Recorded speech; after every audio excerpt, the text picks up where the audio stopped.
मेरा नाम रिया है। मेरी उम्र 23 साल है। मैं एक अमीर घर से ताल्लुक़ रखती हूँ। जैसे ही मेरी पढ़ाई पूरी हुई, मेरे माता पिता को मेरी शादी की फ़िक्र होने लगी।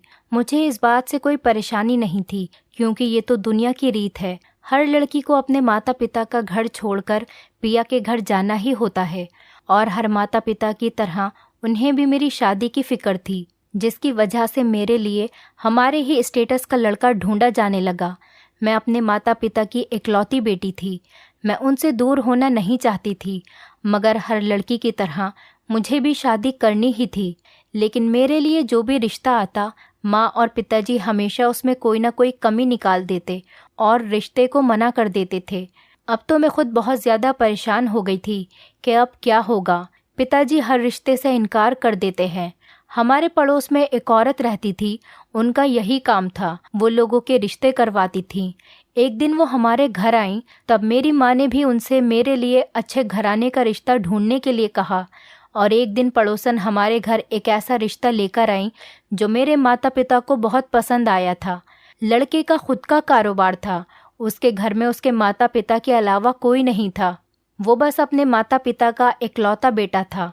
मुझे भी फ़ोटो देखते के साथ ही विवान पसंद आ गया था। वो काफ़ी हैंडसम था। मेरी शादी अब विवान से हो गई और मैं शादी करके उसके घर चली गई। शुरू के कई दिन बहुत अच्छे गुजरे थे। एक दिन विवान को अपने काम के सिलसिले में देश से कई दिनों के लिए बाहर जाना पड़ा।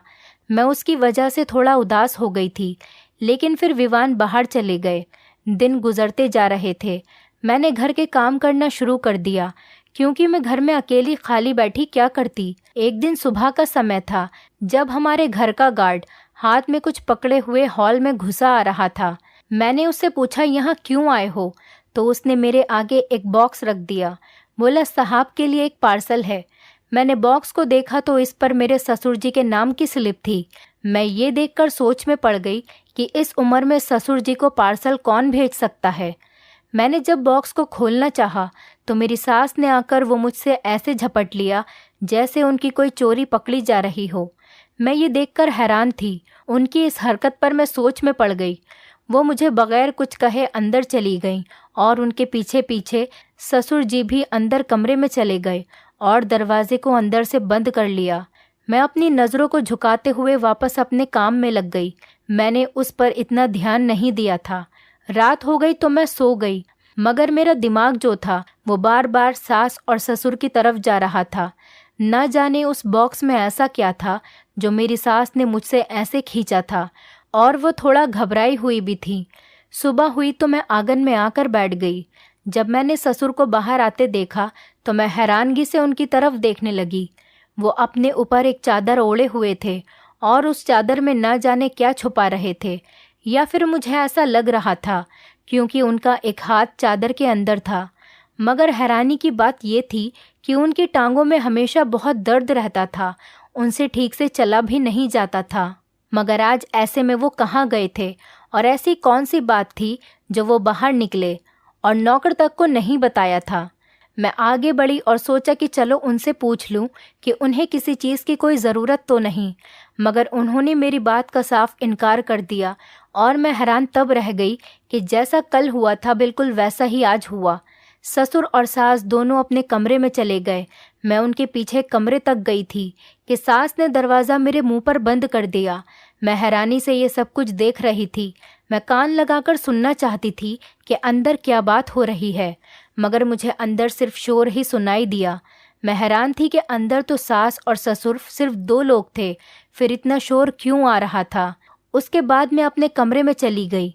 ऐसे ही दिन गुजरते जा रहे थे और मेरे ससुर रोज़ यूं ही सुबह सुबह न जाने कहाँ से घर आते, और ऐसा मालूम होता कि उनके हाथ में कोई चीज़ मौजूद है जो वो मुझे दिखाना नहीं चाहते थे, मगर मैं जानना चाहती थी कि वो क्या था। सुबह यूं ही वो वापस आए तो मैं हैरान रह गई, क्योंकि इस बार मुझे पता चल चुका था कि उनके हाथ में क्या है। शायद वो चीज़ वो ना हो जैसा मैं सोच रही हूँ। कुछ कह नहीं सकते, मगर मुझे शक तो था ही। उनके हाथ में एक फिल्म की सीडी थी। मैं हैरान थी कि क्या सास ससुर फिल्म देखते हैं और किस तरह की फिल्म देखते हैं जो उन्हें कमरा बंद करना पड़ता है। मैं इन सोचों में गुम रहने लगी। फिर एक दिन मैंने फैसला किया कि ज़रूर पता करके ही रहूँगी सास और ससुर ऐसा क्या देखते हैं। तभी मेरे ससुर जी बाहर से आ रहे थे। उनके हाथ में वो फिल्म की सीडी थी। वो तेज़ी से कमरे की तरफ जाने लगे। ससुर जी दरवाज़ा अंदर से बंद करने ही वाले थे कि तभी मैं भी उनके पीछे तुरंत कमरे में अंदर चली गई। मैंने उन्हें बोला कि वो दरवाज़ा बंद करके अंदर क्या कर रहे हैं, जिससे उनके चेहरे का रंग उड़ गया। मगर मेरे ससुर ने जवाब दिया कि वो फिल्म देखते हैं। मैं उनके जवाब पर हैरान नज़रों से उन्हें देख रही थी। अगर वो फिल्म देखते हैं तो उन्हें सबके सामने क्यों नहीं देखते, या फिर दरवाज़ा बंद करके ही फिल्म क्यों देखते हैं? ऐसी क्या ज़रूरत है? मुझे कहीं ना कहीं उन पर और उनकी बातों पर शक होने लगा था, मगर मैं चुप रही और वहाँ से चली गई। उन्होंने दरवाज़ा बंद कर लिया। मैं दरवाजे के पास आई और कान लगाए ताकि सुन सकूं कि वो सच में फिल्म देखते हैं या सिर्फ एक झूठ है। मगर अंदर से मुझे शोर की आवाज़ सुनाई देने लगी, जिस पर मुझे थोड़ा बहुत यकीन हो गया कि क्या पता वो सच में ही फिल्म देख रहे हैं। अब ऐसा रोज़ रोज़ होने लगा था। रोज़ मेरे ससुर खुद फिल्म की सीडी लाते और मेरी सास और ससुर अपने कमरे में जाते, दरवाज़ा बंद करते और फिल्म देखने लग जाते थे, जबकि मैं बाहर परेशान अकेली बैठी रहती थी। शादी से पहले मैंने सुना था कि घर के बड़े बुजुर्ग घर की रौनक बढ़ाते हैं, पर यहाँ तो उल्टा ही था। सास ससुर सारा सारा दिन कमरे में रहते और मैं अकेली इतने बड़े घर में इधर उधर मारी फिरती। इतना भी नहीं था कि वो मेरे पास बैठ के दो चार बोल प्यार के बोल लेते। एक दिन मेरे दिमाग में एक आइडिया आया और अपनी बेचैनी को ख़त्म करने के लिए मेरे पास बस एक यही तरीका था। मैंने उसे अपनाने का सोचा था। अगले दिन मैं हैरान रह गई कि मेरे ससुर सीडी लेकर नहीं आए थे, बल्कि वो घर से ही नहीं निकले थे। ना ही कोई बॉक्स या पार्सल घर पर आया था। मैं इंतज़ार में थी कि कब सीडी आए। 5 से 6 दिन गुजर गए, मगर मेरे ससुर घर से बाहर कहीं नहीं गए।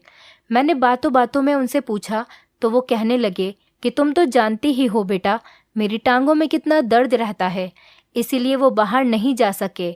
मैं इस बात पर भरोसा करने के बजाय हैरान थी, क्योंकि उनकी टांगों के दर्द का तो मुझे पता था, मगर वो तो शुरू से था और सीडी तो पहले भी लाते थे। और यही बात मैंने उनसे कह दी कि दर्द तो आपकी टांगों में हमेशा से ही रहता है, आप तो रोज़ ही सीडी लेकर आते थे, फिर 5-6 दिन से क्यों नहीं ला रहे? तो ये सुनकर उनके चेहरे का रंग उड़ गया। वो मुझसे गुस्से में बोले कि मैं उनकी किसी भी बात से मतलब न रखूं, वरना मेरे लिए अच्छा नहीं होगा। मैं हैरान हो गई और रोती हुई वहाँ से चली गई। मुझे उनसे अब थोड़ा डर लगने लगा था। जिस तरह उन्होंने मुझे ऐसा बोला था, अब मेरा शक यकीन में बदलता जा रहा था कि ज़रूर ही कोई ना कोई बात तो है। अगले दिन वो सीडी ले आए और फिर उस फिल्म को सास के साथ देखने के लिए अपने कमरे में चले गए और मैं तुरंत उनके पीछे गई। मुझे डर भी लग रहा था, मगर मैंने हिम्मत रखी। मैं सास ससुर के पास गई और उनसे कहने लगी कि मुझे भी ये फिल्म देखनी है। मैंने 2-3 दिन से यही सोचा था कि मैं भी फिल्म देखकर ही रहूंगी, तो जो शक मेरे मन में है वो भी दूर हो जाएगा। मगर ससुर जी की बात सुनकर मैं दंग रह गई, जब उन्होंने मुझे ये कहते हुए मना कर दिया कि मैं ये फिल्म नहीं देख सकती। मैंने हैरत से उनसे पूछा कि आखिर मैं ये फिल्म क्यों नहीं देख सकती, जिस पर उन्होंने मुझे कहा कि ये हमारे ज़माने की फ़िल्म है, इसलिए तुम इसे नहीं देख सकोगी। इतना कहकर उन्होंने दरवाजे को अंदर से बंद कर लिया था। अब मैं बाहर खड़ी सोच में डूबी हुई थी कि ये क्या बात हुई भला। आखिर उनके ज़माने की फ़िल्म अगर मैं देखना चाहती थी तो मुझे क्यों रोक रहे थे। मैं बाहर ही बैठ गई। थोड़ी देर बाद सास और ससुर बाहर निकल आए थे। मैंने उनसे कुछ भी नहीं कहा, क्योंकि ऐसा ना हो उन्हें मुझ पर शक हो जाए, इसीलिए मैं चुप ही रही। आज तो ससुर के चेहरे पर मुझे थोड़ी सी परेशानी भी नजर आई। मैं सोच में पड़ गई थी। दिन गुजर गया, मगर मेरे सवाल के जवाब मुझे नहीं मिल सके। रात हो गई और मैं अपने कमरे में सोने के लिए चली गई। मेरे सास और ससुर भी अपने कमरे में चले गए। आधी रात को जब मेरी आँख खुली, मुझे अपने कमरे में घुटन सी लगने लगी, तो मैं बाहर निकल कर आ गई। और जब मैं अपने आंगन में आई तो मैं दंग रह गई, क्योंकि 2 आदमियों को मैंने दरवाजे के बाहर देखा था, जिन्हें देखकर मैं हैरान रह गई थी कि आखिर वो लोग कौन हैं। मेरा दिल किया कि मैं अंदर चली जाऊं, मगर मेरी हिम्मत नहीं हुई। मैंने पूछा कि वो लोग आखिर कौन हैं। दोनों के चेहरे पर चादर थी, जिसकी वजह से मैं उन्हें देख नहीं सकी। मगर अचानक मेरी आंखों के सामने अंधेरा छा गया। घबराते दिल के साथ मैं वहीं ज़मीन पर गिर पड़ी। मुझे नहीं पता था कि वो दोनों लोग कौन थे और हमारे घर में क्या कर रहे थे आखिर। सुबह मेरी आंख खुली तो मैं कमरे में मौजूद थी।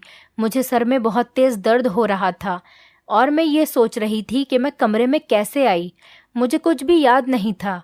मुझे अचानक रात की बात ध्यान आई और मैं बाहर की तरफ भागी, जहाँ मेरे सास और ससुर बैठे थे। उन्होंने मुझे देखकर वहाँ अपने पास बिठाया और मैंने पूरी बात उन्हें बताई कि कैसे मैंने दो लोगों को रात के अंधेरे में घर में देखा था। मैं बहुत परेशान थी।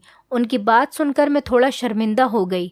जब मेरी सास ने मुझे कहा कि मैं उन्हें आवाज़ लगाती, उन्हें बुलाती अगर ऐसी कोई बात थी तो, मगर मेरे दिमाग में ऐसा कुछ भी नहीं आया था। मेरी सास के कमरे का दरवाज़ा बंद था, इसीलिए मेरा ध्यान ही नहीं गया। लेकिन ससुर जी की बात सुनकर मैं और भी ज़्यादा हैरान रह गई। जो उन्होंने मुझसे कहा कि वो सिर्फ मेरा ही वहम होगा। मैंने परेशानी से उनकी तरफ देखा। मैंने उन्हें समझाने की बहुत कोशिश की कि वो मेरा वहम नहीं था, मगर उनकी हरकत पर मैं दंग रह गई। जब उन्होंने गार्ड को बुलाया और उससे पूछा कि क्या कल रात यहाँ कोई दो आदमी आए थे। मैंने गार्ड को देखा। मैं हैरानी से उसे देखने लगी। जब उसने जवाब दिया कि वो सारी रात ड्यूटी पर जाग रहा था, मगर कोई भी घर में नहीं घुसा था। अगर ऐसा होता तो ज़रूर पता चल जाता। दूसरे दो गार्ड भी यही कह रहे थे। मैं बिल्कुल परेशान हो चुकी थी। अब तो मुझे ऐसा लगता था जैसे मैं पागल हो रही हूँ। मैंने उन्हें समझाने की बहुत कोशिश की, मगर मेरी सास ने मुझे शांत कर दिया कि मैं कुछ दिन से सही से कुछ खा पी नहीं रही हूँ, इसलिए शायद कमज़ोरी की वजह से गिर गई होगी। उनकी बात पर मैं खामोश हो गई। सारा दिन मैं सोच में पड़ी रही कि अब भी मुझे यही लगता है कि वो मेरा वहम है, और कभी मुझे ऐसा लगता कि सच में वहाँ पर कोई था और उसी में से किसी एक व्यक्ति ने मुझे बेहोश किया था। क्या सच था और क्या झूठ, मेरी समझ में कुछ भी नहीं आ रहा था। मैं बहुत घबराई हुई थी। रात के 8 बज रहे थे जब मैंने ससुर को बाहर जाते देखा। मैं हैरान रह गई। मैं बगैर कुछ भी सोचे समझे उनके पीछे चल पड़ी कि शायद मुझे कुछ पता चल सके, शायद मैं जान सकूं कि फिल्म का क्या राज है जो वो अकेले कमरे में बंद होकर देखते थे। उनके पास गाड़ी थी, लेकिन मैं पैदल ही उनके पीछे चल रही थी। मैं चोरी छुपे उनके पीछे जा रही थी। वो आगे एक जगह जाकर रुक गए, फिर वो एक दुकान में गए। शायद वो सीडी की दुकान थी। 10 मिनट बाद उस दुकान से बाहर निकले। जब वो निकले मैं हैरत में उन्हें देखने लगी। उनके हाथ में वाकई में एक सीडी थी। उनके जाते ही मैं उस दुकान में गई। मैं पूरी तरह से शक के दायरे से बाहर आना चाहती थी। इसी वजह से मैंने दुकानदार से पूछा, मगर फिर कुछ सोचते हुए वहीं पर रुक गई और कुछ सीडी खरीद कर वापस घर आ गई। घर आकर मैंने सास और ससुर का कमरा बंद पाया। मैंने दुकानदार से कोई सवाल जवाब नहीं किया था, क्योंकि क्या पता वो मेरे ससुर को बता देता, जिसकी वजह से मैं मुश्किल में आ जाती और फिर मैं ऐसा कोई ख़तरा मोल नहीं ले सकती थी। इसीलिए मैंने उस दुकानदार से कुछ नहीं पूछा था। जो मुझे करना था वो खुद ही करना था। अगले दिन दोपहर को ससुर वो सीडी ले आए। मेरे दिमाग में अचानक एक बात आई थी जो मैंने अभी नोट की थी। ससुर जो सीडी सुबह लाते थे वो अलग तरीके से ला रहे थे। तो कभी रात को लाते तो कभी सुबह को और कभी दोपहर। मगर ऐसा क्यों? अब इस बात ने मुझे हिला दिया था। खैर, मैं ससुर के पास पहुंची और उनसे बोली कि मुझे भी उनके ज़माने की फ़िल्म देखनी है, चाहे फ़िल्म कैसी भी हो, मुझे ज़रूर देखनी है। जिस पर उन्होंने मुझे बुरी तरह से घूरा और उस पर मुझे बेहद सख्ती से मना किया। क्या वो फिल्म मैं नहीं देख सकती थी या फिर मैं उसे नहीं देख पाऊंगी? और कहने लगे कि हम फिल्म अधूरी नहीं छोड़ते। और ससुर जी ने ये कहते हुए कमरा बंद कर लिया, जहाँ सास पहले से ही थी। मगर मुझे तो ये चक्कर समझ में नहीं आ रहा था। इसके बाद मैं अपने कमरे में आ गई और इन्हीं सारी सोचों में गुम थी कि तभी मेरे पति विवान का मुझे फ़ोन आया। मैंने जब उसकी बात सुनी तो हैरानी के साथ मैं बहुत खुश हो गई। मेरे पति परसों घर वापस आ रहे थे। मैं फिर उनके आने की तैयारियों में लग गई। शायद मैं बहुत ज़्यादा सोच रही थी। वैसे भी जितना ससुर जी गुस्से में थे, क्या पता वो मेरे साथ क्या करते। बेहतर यही था कि मैं इस मामले से दूर रहूं, और मैंने यही सोचा था। रात का वक्त था। मैं बाहर बैठी थी जब ससुर अचानक बाहर निकले। मैं उसी समय एक पेड़ के पीछे छुप गई। उन्होंने मुझे देखा नहीं था। वो फ़ोन पर चलते हुए किसी से बातें कर रहे थे और साथ में इधर उधर भी देख रहे थे। मैं हैरानगी से उनकी तरफ देख रही थी। उस पेड़ से निकलते ही मैं थोड़ा पास वाले पेड़ के पीछे छुप गई ताकि ससुर जी जो बातें कर रहे थे मैं वो साफ साफ सुन सकूं। और फिर ऐसा हुआ, ससुर जी ने जो बोलना शुरू किया, मुझे लगा शायद मैंने गलत सुन लिया है। ससुर की बातें सुनकर मुझ पर आसमान गिरने वाला था। मैं हैरत से उनकी बातें सुन रही थी। मेरा उन पर जो शक था वो यकीन में बदल गया था। वो अंदर चले गए और मैं भी अंदर चली गई थी, मगर मेरे दिमाग में उनकी यही बातें घूम रही थी जो मुझे बहुत परेशान कर रही थी। अगले दिन भी ऐसा ही हुआ था। आधी सच्चाई का तो मुझे मालूम था, मगर सारा सच जानने के लिए मुझे ये जानना बहुत ज़रूरी था कि सास और ससुर कमरे में क्या करते हैं। अगर वो सच में फ़िल्म देखते हैं तो उस फिल्म में ऐसा क्या है जो मुझे देखने से मना करते हैं, वो भी इतने सख्त तरीके से। मुझे सब कुछ जानना था और मुझे इतना तो पता चल ही चुका था कि ससुर खुद मुझे सब कुछ नहीं बताएंगे, ना ही जानने देंगे। तो सब कुछ मुझे किसी न किसी तरीके से खुद ही जानना था। ससुर जी शाम को फिर से सीडी ले आए, मगर इस बार मैंने कोई जिद नहीं की थी। वो मुझे देखते ही कमरे में अंदर चले गए थे। मैं आराम से हॉल में बैठी रही। मैं नहीं चाहती थी कि जो मैंने सोचा है वो इस वजह से उन्हें मुझ पर शक हो जाए। मैं आखिर इस राज के बारे में पता करना चाहती थी, इसीलिए मेरा खामोश रहना बहुत ज़्यादा ज़रूरी था। मैं अपने कमरे में आकर अपने पति के आने की तैयारियां करने लगी थी। कल मेरे पति को वापस आना था। मैं अलग अलग नौकरों को बताने लगी और अपना पूरा ध्यान काम की तरफ कर लिया। अब बस इंतज़ार था तो कल के दिन का कि उस राज पर से पर्दा उठाया जा सके, और आखिर इंतज़ार ख़त्म हो ही गया। कल का दिन भी आ गया। मैं ससुर के सीडी लाने का इंतज़ार करने लगी थी। मेरी सास आंगन में बैठी थी। मैं नौकरों को देखने के बहाने बनाती और उठकर अंदर की तरफ जाने लगी। मुझे पता था बस कुछ ही देर में मेरे ससुर जी सीडी लेकर आएंगे। तभी अपने सोचे समझे फैसले के मुताबिक मैं अपने सास और ससुर के कमरे में छुप गई कि आज पता लग जाना चाहिए कि मेरे सास ससुर क्या फिल्म देख रहे थे जो वो मुझसे छुपा रहे थे। मेरे पति को भी आने में थोड़ा ही वक्त था, मगर मुझे उससे पहले इन सब बातों के बारे में पता करना था। मैं यही सब सोचते हुए सास और ससुर के कमरे के अंदर चली गई। उन्होंने सीडी को प्ले किया और फिल्म देखना शुरू कर दिया। उन्होंने सीडी को प्ले किया, वो फिल्म शुरू हो गई और मैं ध्यान से उसे देख रही थी। और जैसे जैसे मैं देख रही थी मैं शर्म के मारे पानी पानी हो गई थी। मैं हैरान थी तो आखिर ये बात थी। आधे घंटे के बाद वो फिल्म ख़त्म हो गई। मैं गुमसुम वहीं बैठी थी।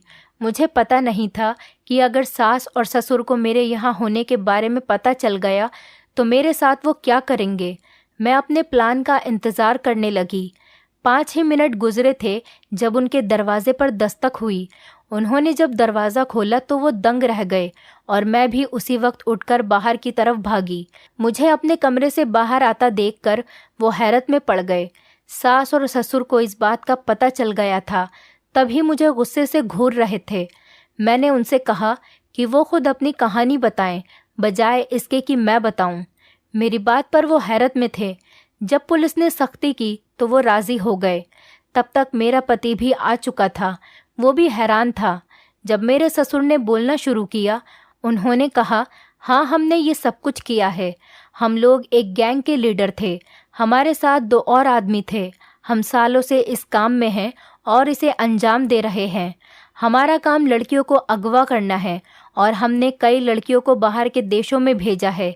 उनमें से कुछ से भीख मंगवाते हैं और हाथ पैर तोड़ देते हैं, और उनमें से कई लड़कियों को ज़बरदस्ती हम गलत कामों में लगाते थे। हमारी पूरी एक गैंग है। हम ये काम काफ़ी सालों से कर रहे थे और अब तो हमारे कदम अच्छी तरह यहाँ पर जम चुके थे, इसीलिए हमें कोई पकड़ नहीं पाया था।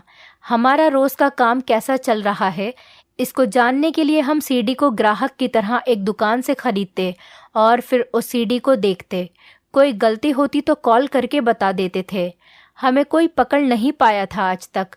ये सारी दौलत हमने इसी से इकट्ठा की है। पता नहीं इस लड़की को कैसे पता चल गया। मैं तो इसे पहले ही दिन जान से मार देना चाहता था, मगर मेरी पत्नी ने मना कर दिया। शायद इसके दिल में अपनी बहू के लिए रहम आ गया था।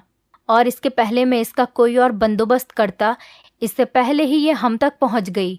ससुर मुझे गुस्से से घूर रहे थे और जिस पर मैं हैरान थी। मेरे पति भी हैरानी से खड़े थे। मेरे पति ने कभी सपने में भी नहीं सोचा था कि सालों से वो किस तरह की जिंदगी गुजार रहे थे। उस रात उन्हें इन सब बातों के बारे में पता चला और उन दो आदमियों को देखना मेरा कोई वहम नहीं था, बल्कि वहाँ एक ससुर और दूसरा उन्हीं के साथ मिला हुआ एक आदमी था। गार्ड को भी ससुर जी ने अपने साथ मिला लिया था। सीढ़ी वाला दुकानदार भी उनके साथ मिला हुआ था। ससुर जी समय इसीलिए बदल देते थे ताकि किसी को उन पर शक न हो। मेरे पति को काफ़ी शर्मिंदगी हुई। पुलिस मेरे ससुर और मेरी सास को पकड़कर ले गई और उनके ज़रिए बाकी सबको भी गिरफ्तार कर लिया गया था। कितनी अजीब बात थी ना। हमने वो घर छोड़ दिया। मैं पढ़ी लिखी थी, मैंने काम करना शुरू किया। मेरे पति ने वो सारा पैसा अलग अलग एनजीओ के ट्रस्ट को दे दिया था। हमने मिलकर काम किया। आज ज़्यादा बड़ा ना सही, मगर सालों बाद हमारा एक छोटा सा कारोबार है। मैं खुश हूँ कि मेरे पति जल्दी संभल गए। हर लड़की से मैं बस यही कहना चाहती हूँ, कभी भी माँ बाप को छोड़कर घर की दहलीज पार मत करो। वो लोग जो आपका साथ देने का दावा करते हैं, आपसे बड़ी बड़ी बातें करते हैं, आप नहीं जानती कि वो असल में आपके दुश्मन हैं। अगर सच में वो आपको चाहते हैं तो अपने माँ बाप के सामने लेकर जाते, ना कि चोरी छुपे आपको घर से भागने की सलाह देते, ना कि आपको गुमराह करते। दोस्तों, उम्मीद करती हूँ आपको हमारी कहानी पसंद आई होगी। कहानी पसंद आई है तो वीडियो को लाइक करें, चैनल पर नए हैं तो चैनल को सब्सक्राइब करें और हाँ, नोटिफिकेशन बेल को ज़रूर दबाएं ताकि अगली अपडेट सबसे पहले आपको मिले।